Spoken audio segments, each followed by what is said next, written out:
Бид нар сая хөрөнгө оруулалт аваад тэрийг буцаагаад нөгөө Монгол руу яаж оруулж ирэх вэ? Доллар оруулж ирэх вэ? Ингээд нөгөө манай хөрөнгө оруулагч маань та нар заавал ийм 50%-ийн дотор төлдөг энэ газар руу мөнгө оруулж ирэх хэрэг байгаа мó гэхээр манай инженерүүд ипотекийн зээл авах гэдэг учраас л бид нар ингээд Монголд ингээд энэ компани байлгаад байгаа гэсэн үг. Тэрнээс бол бид нар Монголд ер нь үйл ажиллагаа хиймээргүй байгаа.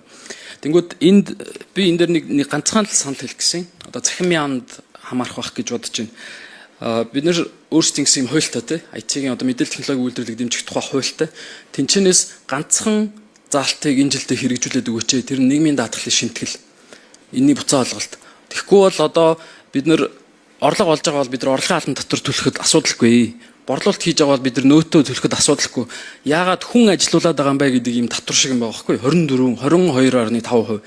Тэгэхээр энэ нийгмийн даатгалын шимтгэл гэдэг энэний буцаа олголтыг шийдээд өгчвөл дөнгөж төрж байгаа стартапуудад ингээд айгүй их дэмжлэг болно. Яагаад гэвэл IT-ийн компаниуд эхнээсээ борлуулалт хийж чаддгүй маш их хугацаагаар хэдэн сараар юм хөгжүүлдэг. Тэр хугацаанд ингээд байнгын одоо ингээ өрөнд орсоор хагаад ингээ дансаа хаалгаад тэгээ цалингаа тавьж чадахгүй том компаниудтай банкудтай хөгжүүлэгчийн цалингаар өрсөлдөж чадахгүй байж нураад унцдаг.